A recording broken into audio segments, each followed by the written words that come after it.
I stand here clothed in the spirit of the battles of Adwa, conscious that it was that battle within 24 hours that shook the confidence of the powers of Europe, but inspired the people of Africa and the children of the African diaspora that good would prevail over evil and light over darkness, but only in the context of our unity. I stand here conscious that it was that battle that forged the beginnings of Pan-Africanism that eventually led to the movement for independence and the destruction of the colonial powers to give us not full development and power, but the first steps of political independence. I stand here conscious and buffeted by the dreams and works of the great Pan-African pioneers, and conscious that as a children of the Caribbean, we have long dreamt for the moment of unity with our brothers and sisters of Africa, a division that was secured by those whose success and survival depended on separation of us rather than on the ability for us to act as one common people.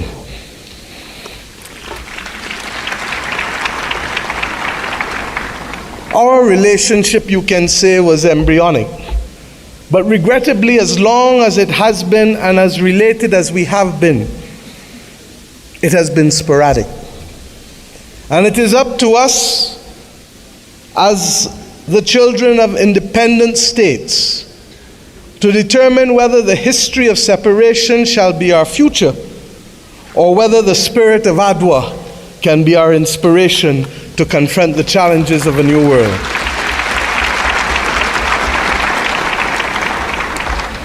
Yes, I stand here as a daughter of Africa. I stand here equally as a proud Prime Minister of Barbados, a country which is the first landmass that you reach after you leave this great continent of Africa. A country which became a hub for the wrong reasons, but today I come to Ethiopia to share with you in the Africa Union that we can be a hub now for the right reasons between our two peoples. I stand here as the proud chairman of CARICOM, the Caribbean community, recognizing that as a member of the 6th region of Africa, we have come to reclaim our Atlantic destiny.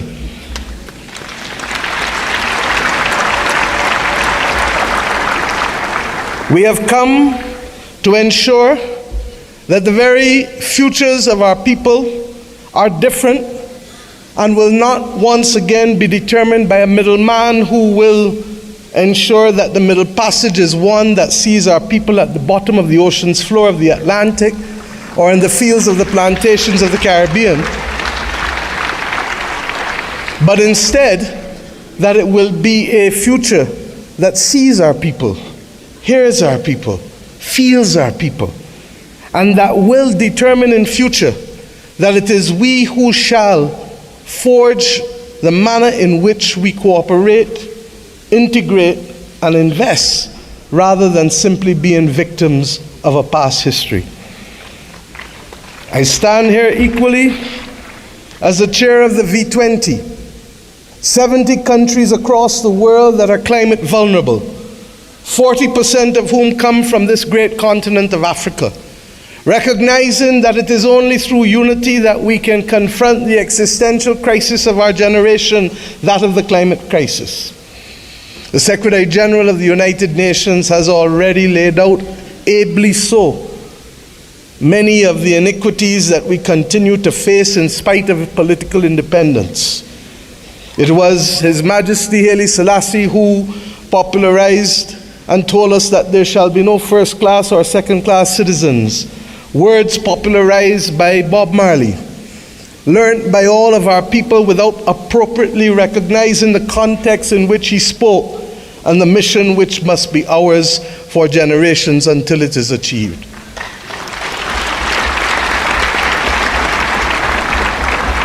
He told us that there would be war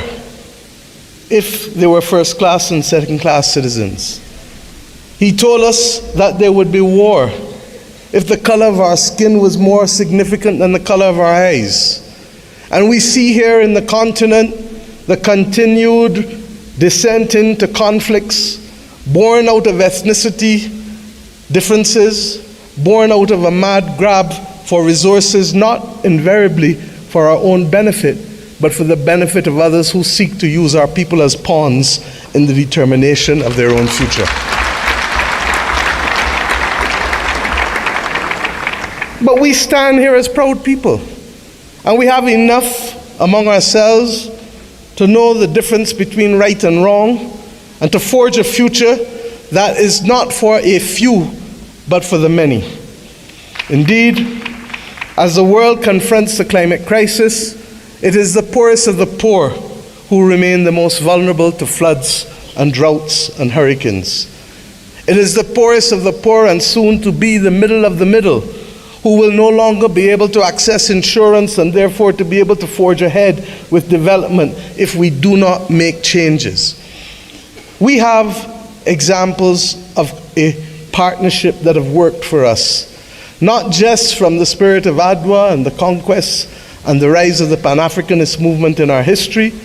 but within recent times. During the COVID-19 pandemic, it was the African Union, under the leadership then of President Ramaphosa, and with the assistance of Dr. Tedros of the WHO, that recognized that the Caribbean, which was being marginalized by denial of access to basic therapeutics, basic medical equipment, to vaccines, that we should not be left as pariahs on the global landscape, but that our brothers and sisters in Africa would bring us through the Africa Medical Supplies platform to be able to ensure that we could secure for our own people.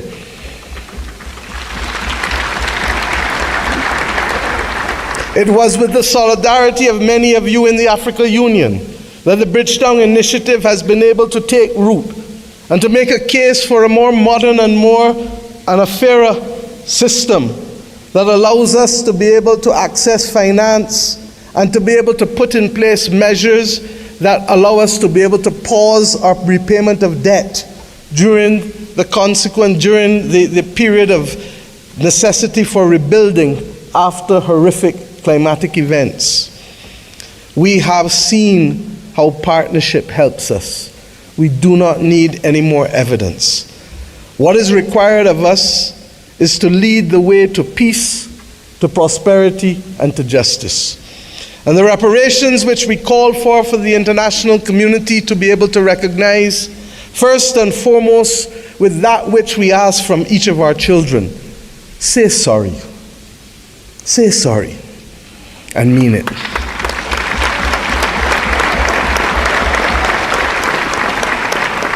And after you say sorry, recognize that the future of the world is not possible without the stability of Africa and its diaspora. For as long as hypocrisy and double standards remain, it will be impossible to secure stability and peace in any nation across the earth. The reparations that we call for, beyond sorry, must be for fair access and development and compensation, because we each started the journey of independence with a chronic deficit. A deficit of resources, a deficit of fairness, a deficit of opportunity. And it is up to us, many of us in the second and third generation of independence, to be able to frame out fairly in a mature conversation what those reparations must look like if we are to attain justice and to inspire the young people of this world that good must always prevail over evil. But it is not only the reparations that we ask from the international community, because we ourselves must repair the damage that was foisted on us. The notion that transit visas, begging for them, must be the lot of our people in order to move across this world cannot be something that gives us satisfaction.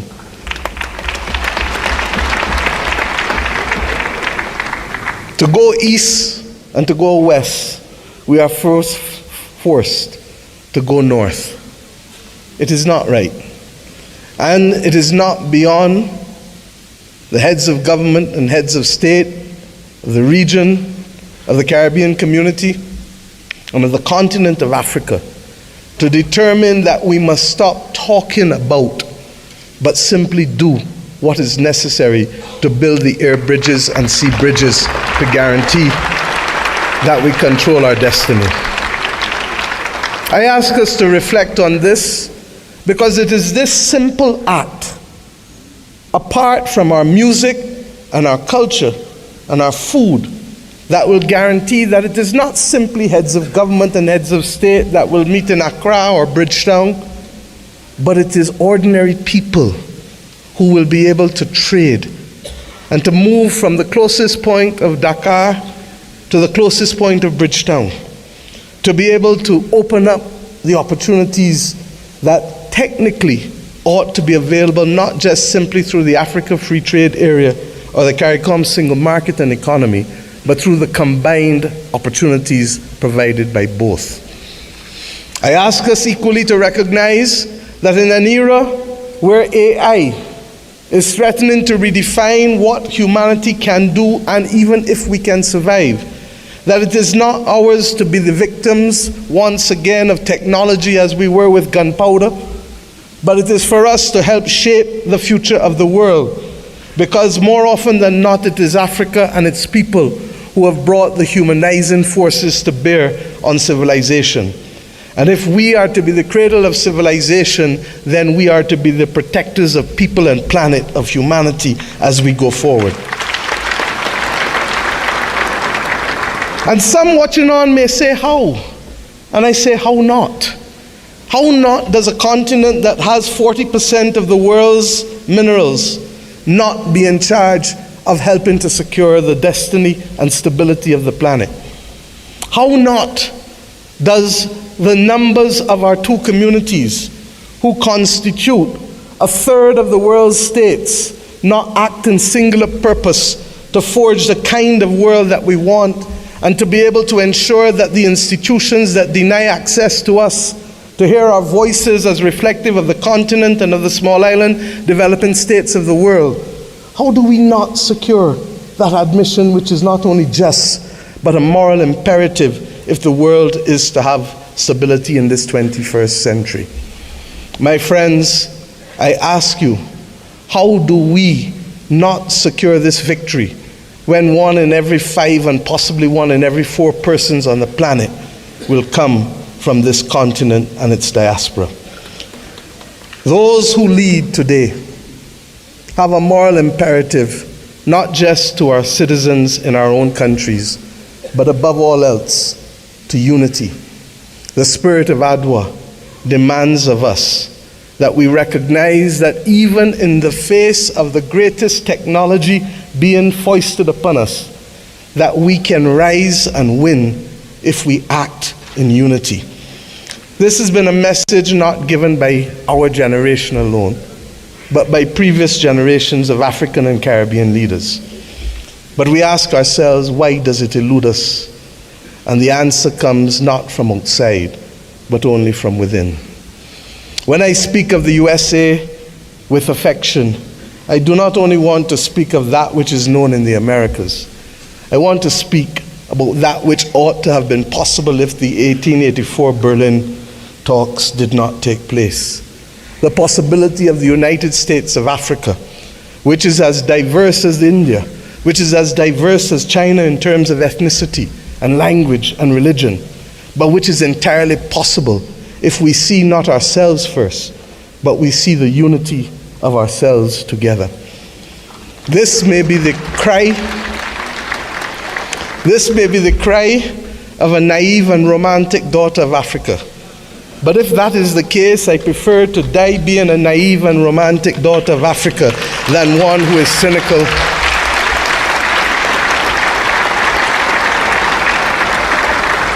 and one who is daunted by the actions and power of others. We know what it is to stand in unity with you to fight apartheid and to fight for the liberation of the peoples of Africa. For when President Castro stood to send people from his own country to southern Africa to free your people, it was in my own country that the planes refueled, ensuring that that battle was possible.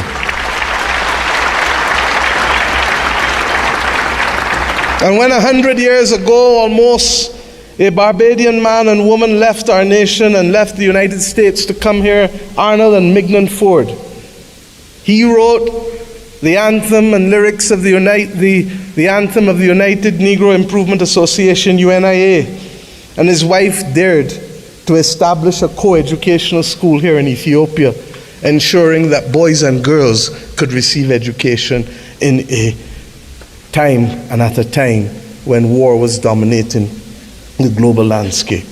They chose to see light rather than darkness. I ask us today in tangible terms that will allow our people to travel, that will allow us to pool our investments to ensure that the people of Africa not be denied the electricity that is so necessary as a platform for participation in the new world. I ask us not only to pool that investment, but to also ensure that we pool our voices, because there is too much division in this world today. There is too much war and there is too much conflict. And we know what precipitates and causes that. If we leave Addis Ababa with the commitment that the world is not going to be safe without a prosperous and stable Africa, then we understand what is the moral imperatives we must undertake in each of our countries to secure that unity of purpose and to secure ultimately the saving of the people and planet. I ask you today to recognize that, and I thank Prime Minister Abiy Ahmed for agreeing that the first in-face summit of CARICOM and the Africa Union should take place here in Addis Ababa on the 7th of September of this year of our Lord.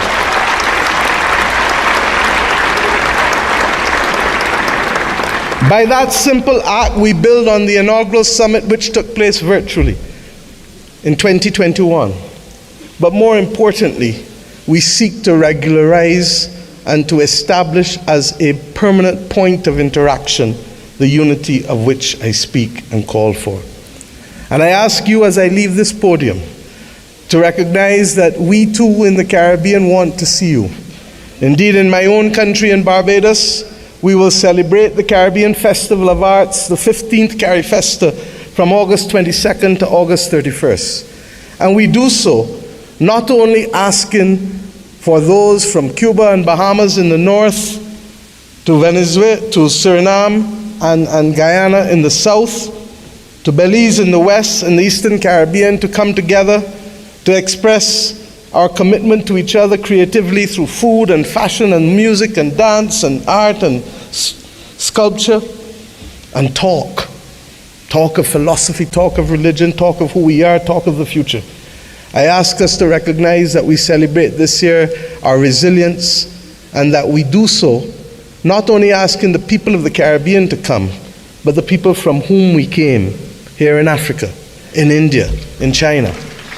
and the continent to which we went, in particular in Central America and Latin America. This is our moment to show the world that we were not simply apostrophes to the history and the modern history of humanity, but that truly we are the ones who can level the playing field and to create the opportunities that will allow the world to see people, hear people, and feel people, and to value the planet and its biodiversity at the very time when it is greatest in crisis. Let us remove the scars of history and be firm craftsmen of our fate, recognizing that the only people who can stop us now are we but ourselves. We have to emancipate ourselves from mental slavery, and to build the future that our people want of us, and to give them that pride that is theirs. And we must do so in the spirit and with the results of ADWA. Thank you.